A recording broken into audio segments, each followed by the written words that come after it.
Ker gremo radi na izlete in spoznavamo raznolike slovenske pokrajine, smo se na oddelku za geografijo Filozofske fakultete Univerze v Ljubljani odločili, da bomo skupaj s slušateljicami in slušatelji Modre fakultete Univerze v Ljubljani pripravili turistični vodič, ki bo izhajal iz želja in pričakovanj generacij 65+. Na oddelku smo se redno tedensko srečevali, zbirali predloge, aktivno razpravljali s strokovnjaki, ki imajo ustrezne izkušnje, priprava turističnih vodičev, poznavanje Pohorja, delo s spletnimi aplikacijami, bibliotekarji, konkretizirali ideje, poslušali zanimive goste in se odločili, da gremo na izlet na Pohorje. Zakaj Pohorje? Ker smo vsi skupaj ugotovili, da to pokrajino slabo poznamo, hkrati pa so nas naši povabljeni predavatelji prepričali, da je na Pohorju veliko zanimivega. V ospredje smo tokrat postavili tisti del Pohorja, ki je poleti dostopen z javnim avtobusom, Zreško Pohorje. To nas je spodbudilo, da smo pričeli zbirati informacije, gradivo iz bogate oddelčne knjižnice, brošure po spletu, kontaktirali smo domačine, znance. Hkrati smo iskali način, kako bi zbrane podatke in informacije celovito predstavili na en način. Slušatelji so se odločili, katero gradivo bomo uporabili, kako bi ga želeli predstaviti, sami so pisali besedilo. Našli smo primerno spletno orodje StoryMaps, ki nam je predstavljalo medij, v katerem smo zbrali, strukturirali in grafično predstavili zbrano gradivo. V letu 2022-2023 nam je zmanjkalo časa, da bi lahko slušatelji samostojno urejali besedila v spletnem orodju, za kar smo zaprosili študente geografije in mlajše sodelavce oddelka za geografijo. Rezultat je tu. Celoten e-vodič smo naslovili Pohorska krošnja. Razdeljen je na več poglavij, splošne informacije, dostopnost, aktivno na Pohorju, odgovorno do Pohorja. Začnemo s splošnimi informacijami, kje je to območje, kakšne so razdalje.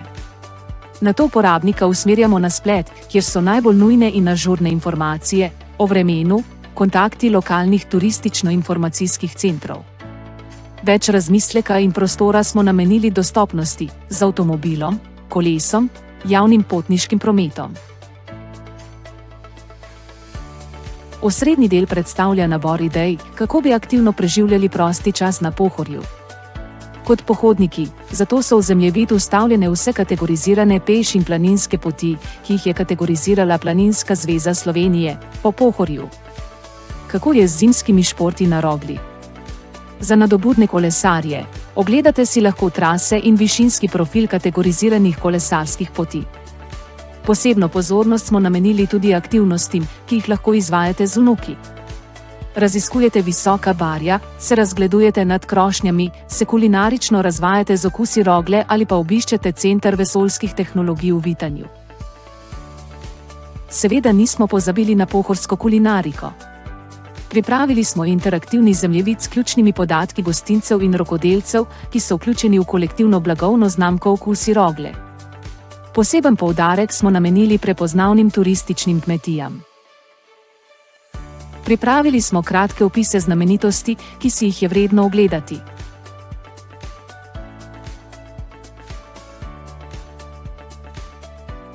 In prav posebno pozornost namenili odgovornemu obisku Pohorja, saj je velik del Pohorja vključen v omrežje Natura 2000. Ker pa nas na obiskane pokrajine pogosto vežejo lepi spomini in posebna doživetja, smo razmišljali, da bi vtise s Pohorja lahko poustvarili tudi tedaj, ko smo doma. Tako so na voljo recepti dobrot okusov Rogle, med drugimi tudi za pohorski lonec, ki smo ga preizkusili na našem izletu. Vsi skupaj smo v maju 2023 naše informacije, poti, gostinsko ponudbo, delovanje spletne aplikacije testirali na Zreškem Pohorju. Ker so naši slušatelji vedno na preži, smo kakšno stvar še dopolnili, popravili, spremenili. Predvsem pa smo preživeli res zanimiv in prijeten dan. Ali kot so med drugim zapisali slušatelji Modre fakultete, smo šli na končni izlet.